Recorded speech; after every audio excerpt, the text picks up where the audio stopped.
장 32절, 33절 두 절인데 우리 한 목소리로 함께 봉독하시죠.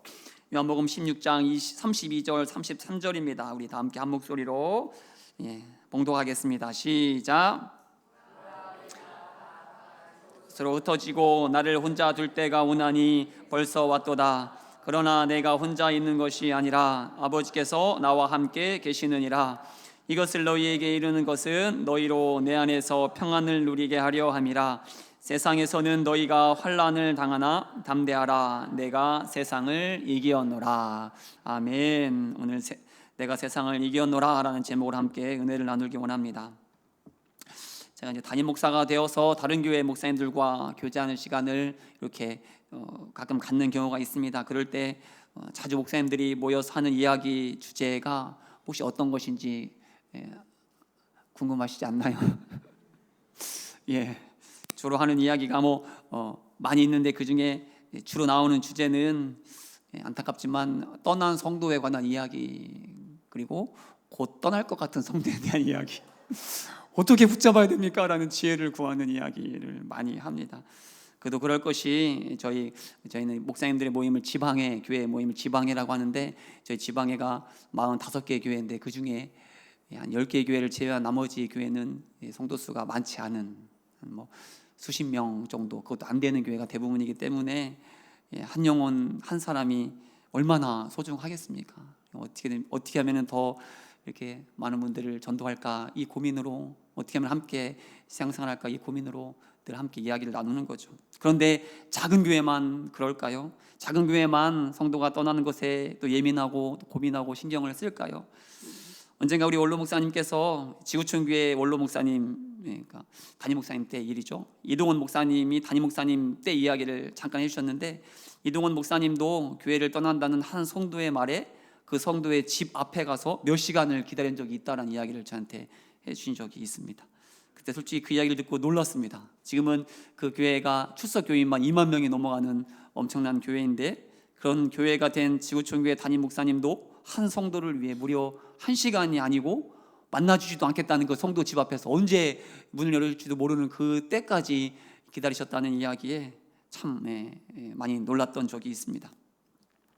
제가 담임 목회를 하면서 새롭게 배우는 것 중에 하나가 교회가 몸이다라는 사실입니다. 몸, 교회는 그리스도의 몸된 교회이죠. 당연히 전에도 교회가 그리스도의 몸된 공동체라는 것을 알았지만 담임 목회를 하면서 머리로 아니라 몸으로 배우고 있습니다. 언제 많이 배울까요? 앞서 한 이야기가 스토리가 쭉 나오죠? 언제 배울 것 같습니까? 저도 성도가 떠날 때 더 실감을 합니다. 조그만 상처에도 우리는 큰 아픔을 느끼는데 몸이 떨어져 나가는 고통을 어찌 말로 설명할 수 있겠습니까? 그러니 그 큰 교회 담임 목사님이셨던 이동원 목사님도 교회를 떠난다는 성도의 집 앞에서 몇 시간을 기다린 것이고, 또 작은 교회 목사님들도 그 아픔을 달래기 위해서 서로 만나서 위로하고 격려하는 그런 시간을 갖는 것 아니겠습니까? 제 하소연을 하려고 이야기 설교하는 건 아니고요. 너무 저를 또 동정하듯 바라보지 않으셔도 상관없습니다. 그런데 가만히 생각해 보면 아무리 힘들고 또 아무리 아파도 우리 예수님만큼 힘들고 아플까요? 우리 예수님만큼 많은 자들을 떠나 보내야 했던 자가 또 우리 예수님만큼 많은 배신을 당한 자가 과연 있었을까요? 있었을까요? 요한복음 6장을 보면 우리가 잘 아는 오병이어의 기적 이야기가 나옵니다. 다들 아시죠? 당시 예수님의 말씀을 듣기 위하여 몇 명이 모였는지도 아십니까?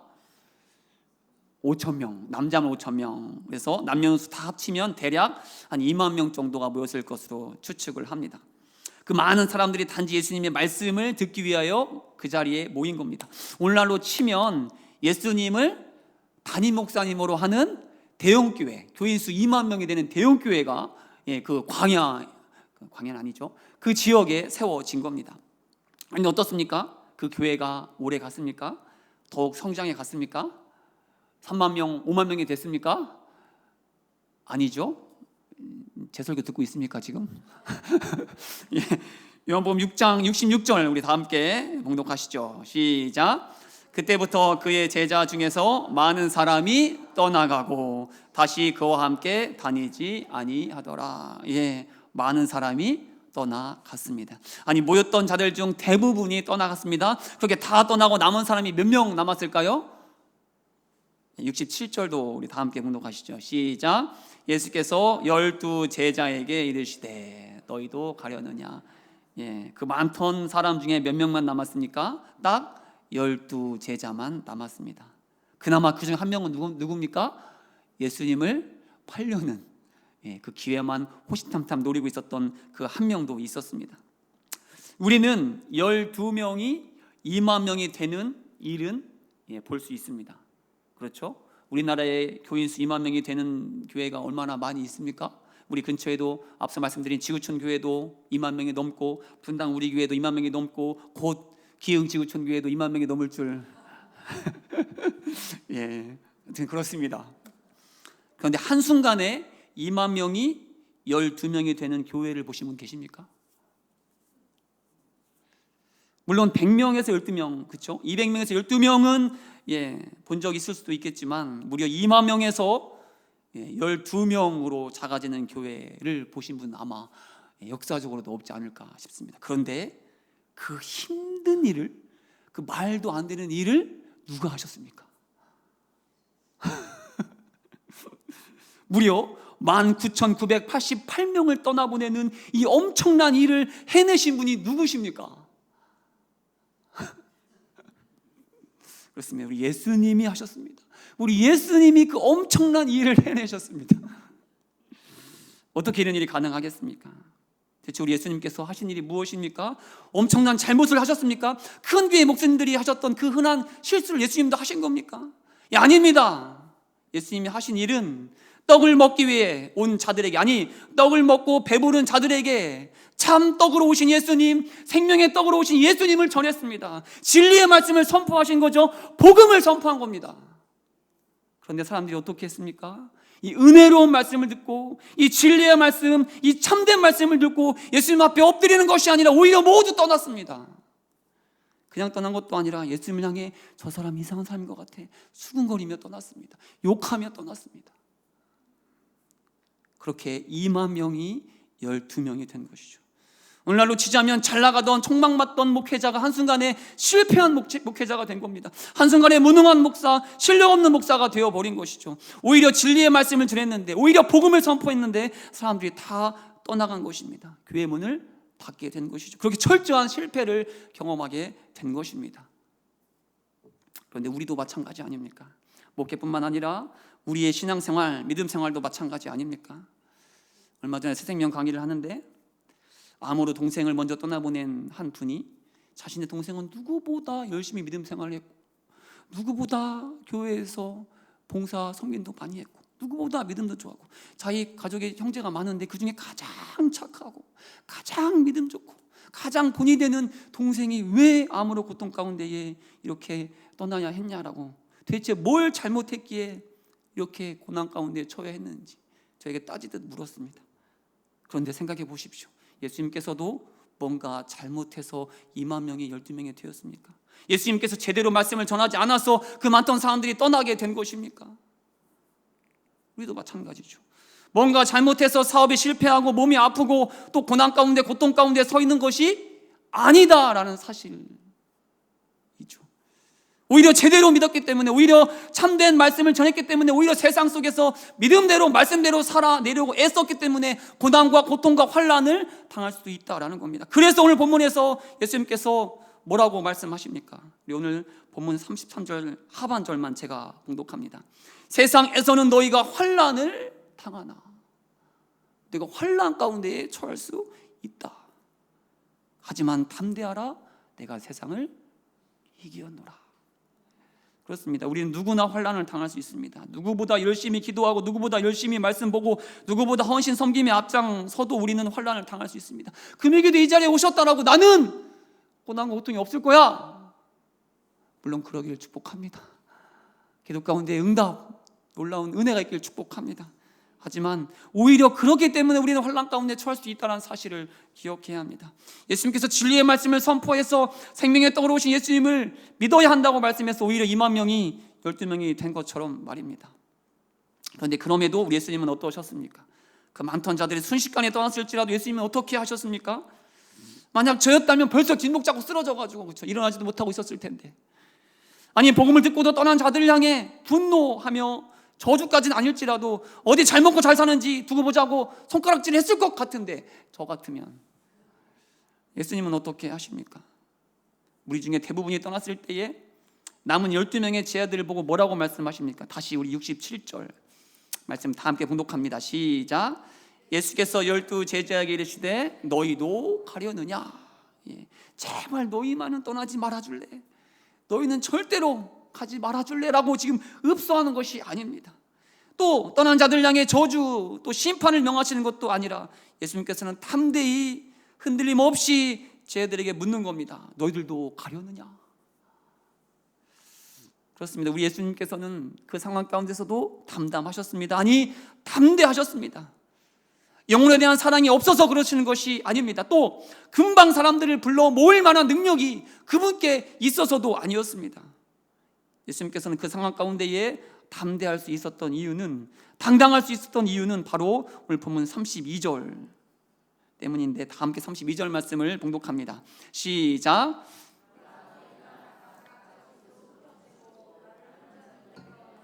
벌써 왔도다. 그러나 내가 혼자 있는 것이 아니라 아버지께서 나와 함께 계시느니라.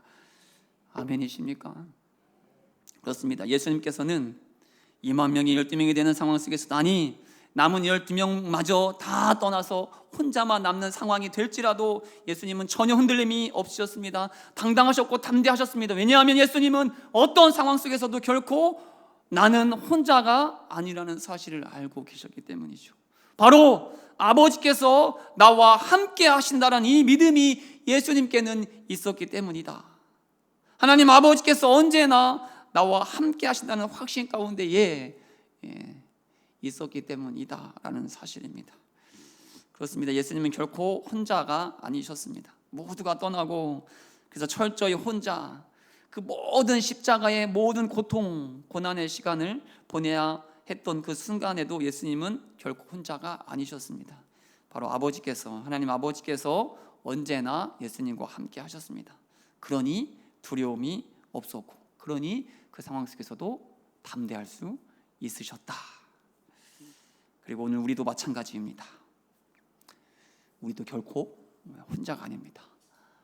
혼자 있어도 온 세상이 날 버리고, 온 세상이 날 배신하고, 또 온 세상이 날 손가락질해도 우리는 결코 혼자가 아닙니다. 지금 내 곁에 있는,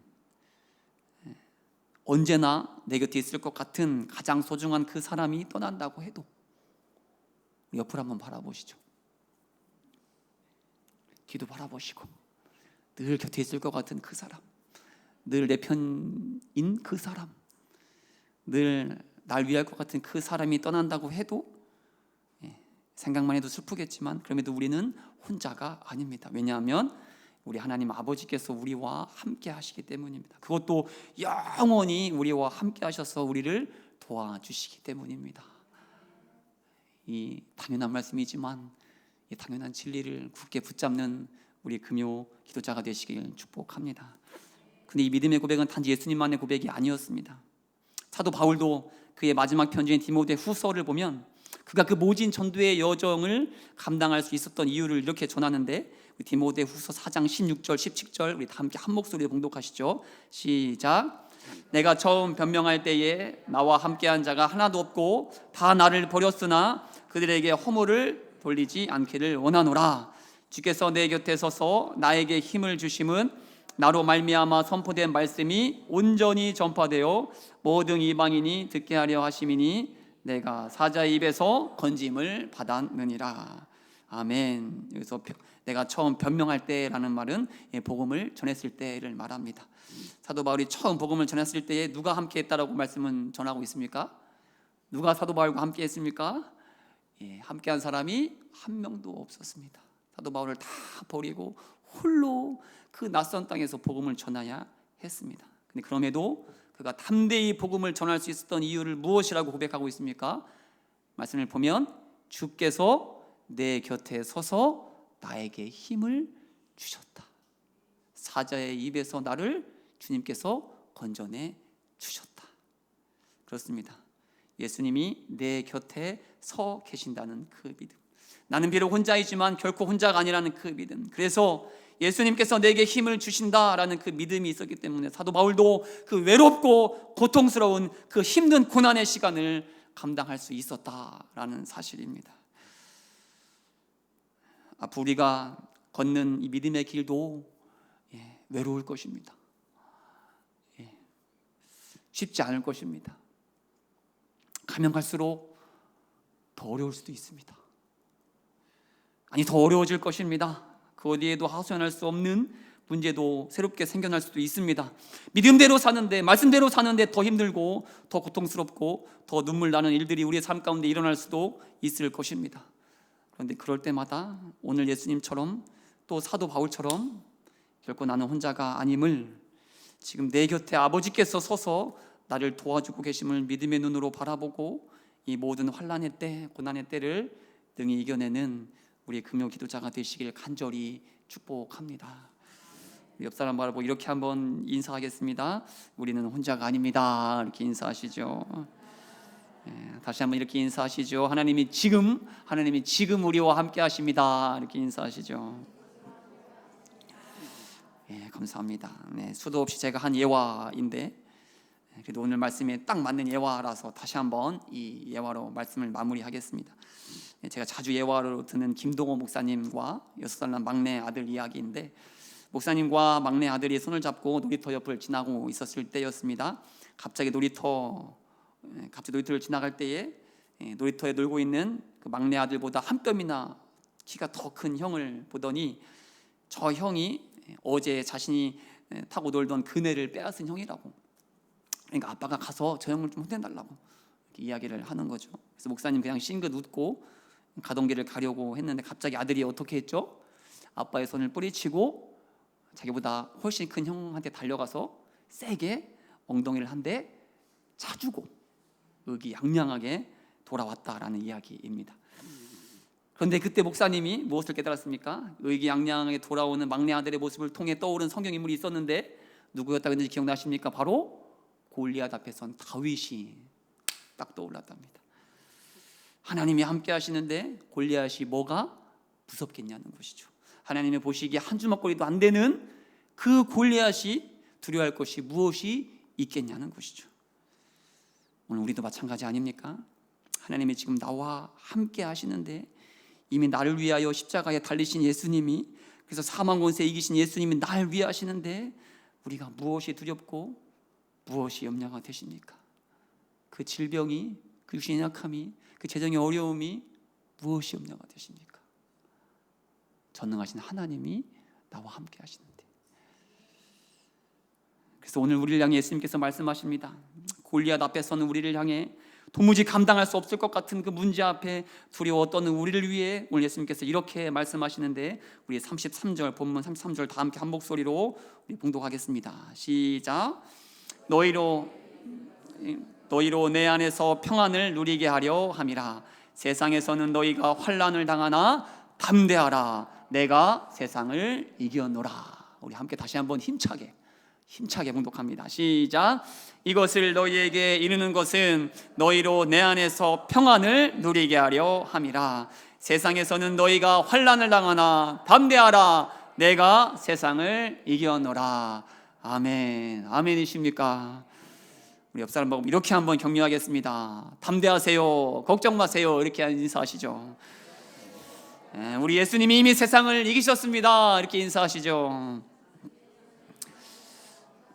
이미 승리하신 예수님이 우리와 지금 함께 하시니 담대히 우리에게 주어진 믿음의 길을 걸어가는 우리 금요 기도자 되시길 다시 한번 축복합니다. 우리 다짐으로, 이 믿음으로 함께 이 시간 기도하기를 원하는데요.